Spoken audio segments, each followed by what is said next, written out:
There are a lot of guns that are really cool to have. Maybe they're good tools, they're interesting to us, or maybe they have personal significance. But there are other guns that are a rite of passage for the American. These are guns that are a part of who we are. They're in our DNA. They're in our heritage. And you can't tell our story without talking about these guns. And a lot of these guns are connected to us for different reasons. You have guns like the Ruger 1022, the Remington 870, the Winchester Model 94, the AR-15, the 1911. All these famous guns that are a part of who we are as Americans. But few have such significance as the model of 1873 Single Action Army. These guns remind us of who we are as Americans, that we are a wild people and a free one, that come from a wild west, born out of conflict and industry and ingenuity and invention, that we are a rugged and independent people. And for that reason, I think these guns will always remain, not just because of the story, but they're also very functional. These guns do bring us back to a time and remind us of who we are, but they also were ahead of their time. And because of those two reasons combined, they're timeless. They'll always be a part of who we are. And until you get one of these in your hand and you understand the history, you're not going to understand the significance of guns like the 1873 Single Action Army. And that's what we're going to talk about today. You know, this channel has become a 1911-centric channel, and for good reason. I am a massive 1911 fan, as you guys well know. But what you may not realize is that I have equal affection and love and passion and interest for the Single Action Army. I think it's every bit as significant and useful as the 1911. I've been thinking about how to make this video for about a month. And it's really tough because it's hard to capture how I feel about this gun. Not just from a historical significance standpoint, not just from a cultural significance standpoint, even from a design standpoint. They are, to me, just the crowning achievement of revolver technology. But I'm going to try to make a video that we talk about what this pistol is, why it matters, and then I'm going to talk about this gun individually, the model that you have before you today. Now, what I'm not going to do is do the history thing. As I always say, see an arsenal, forgotten weapons. They're the kings, and may they be on their throne forever, because they're fantastic at what they do. What I'm going to do is I'm going to talk about this from the practical standpoint, the design standpoint, the end user, and then we'll talk about some specific details about this model that I have here. So the Single Action Army was born in 1873, and it clearly has the DNA of its predecessors, the 1851 Navy, the 61 Navy, the 1860 Army, and I think it has a little bit of 1858 Remington DNA in there as well, especially when you consider that one of its original nicknames before the Peacemaker stuck was the strap pistol, referring to the top strap of the revolver, really solidifying it as a sturdy pistol. This pistol very quickly became the U.S. Army's pistol, and very shortly after that became the pistol of the American everyday man. Lawless gunfighter and lawman alike, the 1873 in different shapes, sizes, colors, and calibers immediately just became the American handgun, and it has shaped our country and who we are as a people so much. So let's dive into some of what I think makes this pistol, not just in terms of the time it came to be, but even today, why I think it's a really incredible design. So this pistol would have made a lot of sense to the American mind back in those days, because the manual of arms was not so different from the 1851 Navy. Clearly what it descended from. You still have the very similar half cock position that opens your bolt, frees the cylinder. You have full cock, you have this simple and beautiful single action trigger. Really, the difference between these guns and how they function is the loading. And let's talk about that for a minute. Loading the pistol, remarkably simple. You open the loading gate, you pull the weapon to half cock, and you can insert the cartridges, rotate the cylinder, rinse and repeat.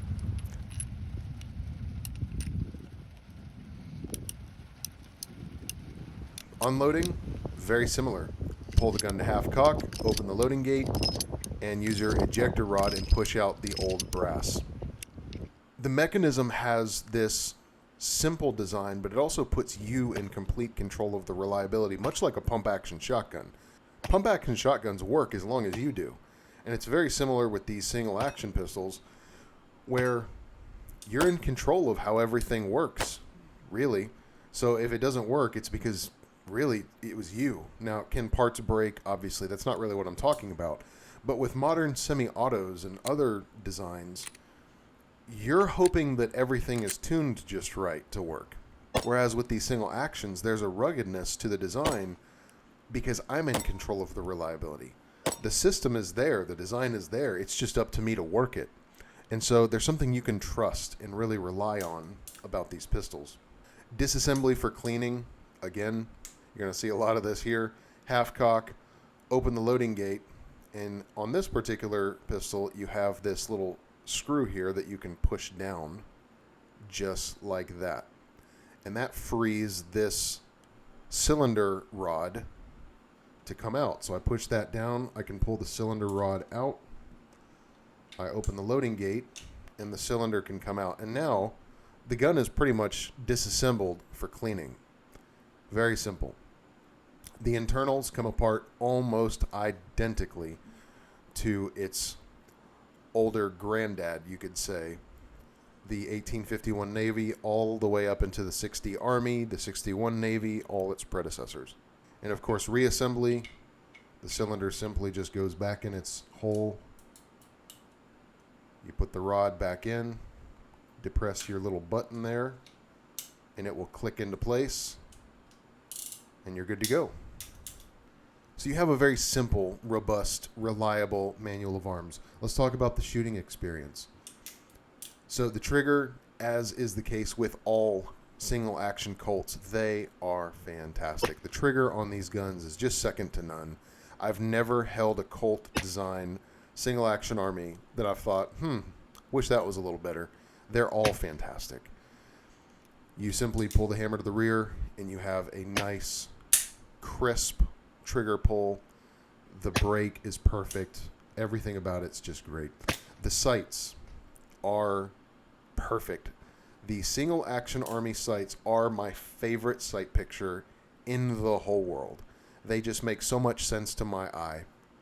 The way that front sight sits in the rear sight, the width, the height, the distance between the front sight, spacing on either side, everything about the sight picture makes perfect sense, and the pistol shoots precisely to point of aim. And that is true in my experience, even with vintage single action Armies that I've tried. They just shoot where you want them to shoot. The shooting experience in terms of actually pulling the trigger, man, when you combine the beautiful sight picture with the crisp trigger and these thumper cartridges, there is just something about the release of that hammer. It is so easy to hit with, and there's something very reassuring about the recoil of these pistols. The design of the grip that causes the pistol to roll back in your hand and prepare you to pull the hammer for the next shot. And then, of course, the reassuring ding. It's very obvious. You know when you hit with these old pistols because they hit with authority. Me personally, I am very biased to the full-length 7.5-inch guns, what I call the cavalry length. I think they are just the most pointable, balanced guns. They're very easy to hit with, even at long ranges, which you'll see in some of the shooting footage. I'm reaching out in the pouring rain out to 150 yards, hitting a man-sized piece of steel. No problem. And that's unsupported. That's just standing up.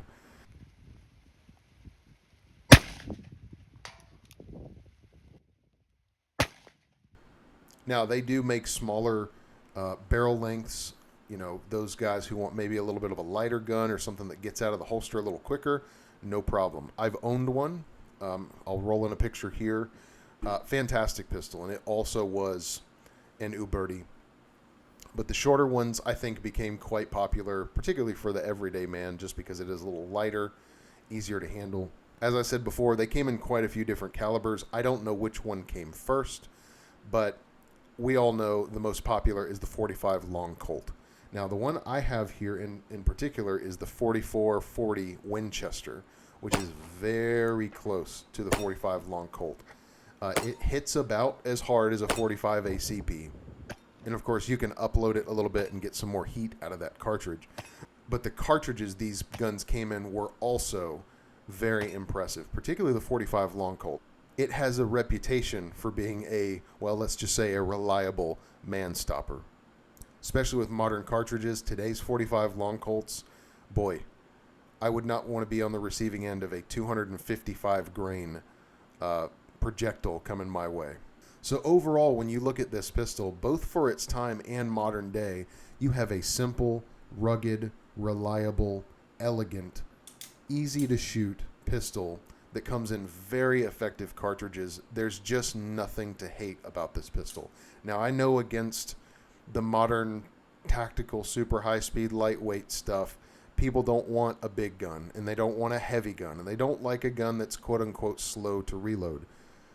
But you have to understand that in that time, and really this is the way I think now, marksmanship is king. Every shot counts. And so, to quote Clint Smith, it's not about shooting fast, it's about shooting good. And I will tell you, there are few guns that I can shoot as good as a single action army.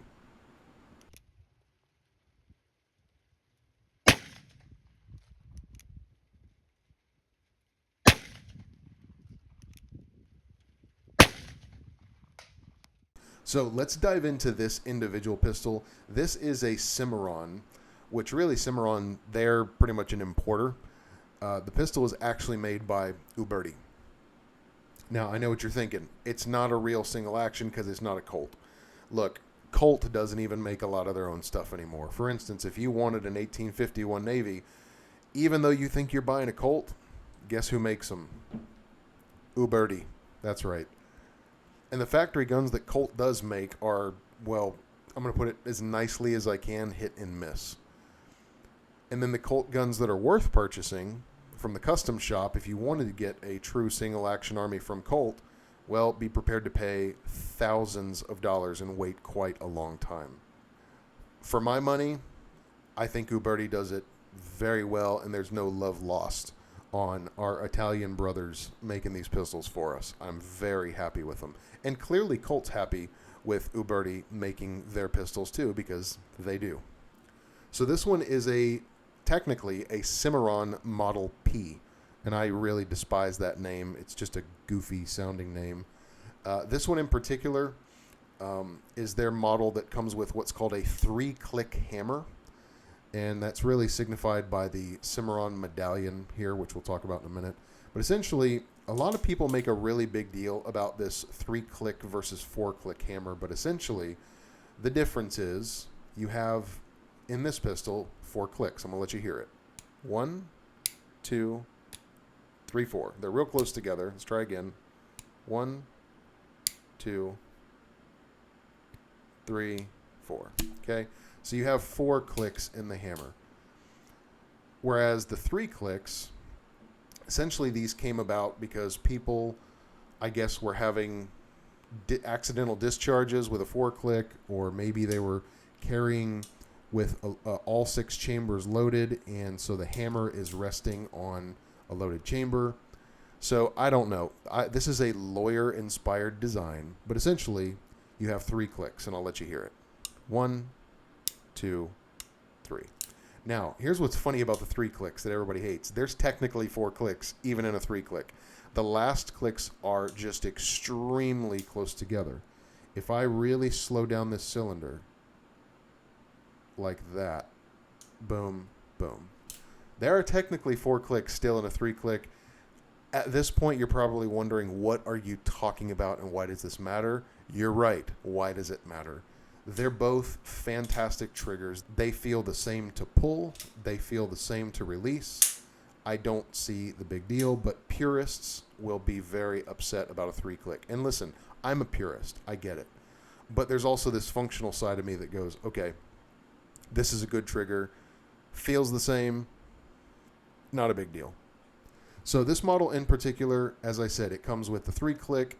It also has a little bit different screw system. The originals had a screw right here on the front of the frame that would have held in your cylinder rod. They would have also had this style ejector, which I installed because I think the old style looks way better. But other than that, there's really not much difference at all. Now, this particular model comes with these grips, which have this medallion in them that's supposed to look like a Colt medallion, but upon closer inspection, it does indeed say Cimarron. Not a fan of these grips, only because of the medallion. They look okay, but I am a fan of the much plainer standard grip, which I will be getting some, but you know, from Uberti, these are $85 for a set of wood grips. I just haven't taken the plunge and gotten them yet. But my only two real, not so great things about this pistol are the medallion and the 3-click lawyer trigger. Now, the only other thing I'm going to say about this 3-click trigger is when you actually take this gun apart down to screws and pins, there is this very frustrating spring and pin system behind this grip piece here. It is a serious pain to get that in there without shooting springs everywhere. Very, very frustrating thing to take the gun apart. I've figured out how to do it, but your first time, you're going to regret having gotten the pistol, I'll be honest with you. So if you can get the older model, the original, that Cimarron imports from Uberti, it is a much better system. They have a 4-click trigger. You get the grips without the medallion. You get the original screw mount up front, and you don't have those goofy internal components. You can kind of compare it to a Series 80 trigger in a 1911. That's kind of what they're doing. They're trying to make a trigger that's safer, when really, at the end of the day, it's about the shooter. So other than that, as per the usual arrangement with Uberti, this pistol is so well done. The fit and finish is outstanding. The case hardening is beautiful. The bluing is deep and black and durable. And of course, hopefully you guys will be able to see this in the video here. The screws here and here are this deep royal blue, and so is the ejector rod I replaced. And they just make the pistol pop with so much class and beauty. The overall fit of the pistol, again, very sturdy. This thing is just a rock, and you can feel that when you hold it. Now, this one in particular is chambered in 44 Winchester, or 4440 WCF. So it is a very old cartridge, similar to the 45 Long Colt. I don't know which came first, but sometimes people kind of crap on cartridges that are not the 45 Long Colt. This is just as an American cartridge. It's just as old of a cartridge as the 45 Long Colt. The 45 Long Colt's just a little beefier. And when I say a little, I mean very little. The 4440 Winchester is a great cartridge. In fact, it was one of those cartridges in the early days that was kind of a universal cartridge. You had some of the early lever action rifles chambered in this guy, and so you could get your pistol chambered in that and have one bullet for both guns, which was fantastic. So it's a great cartridge. It's still produced about as much as the 45 Long Colt today. I hand load mine personally with 200 grain heads, and it's kind of a neat cartridge as well. You have this little necked down section here, kind of tapers down at the end, and it's a thumper. So I think this gun is a rite of passage for Americans. I think everyone should own one, just like I think everyone should own a Remington 870, an AR-15, and a 1911. I think these must be part of your lineup. It keeps you connected to your heritage, to your history, and I think on the functional level, they are a completely practical, usable gun that is just a joy to shoot. These guns, from the start, were rugged and reliable and chambered in thumper cartridges that really do quite a good job.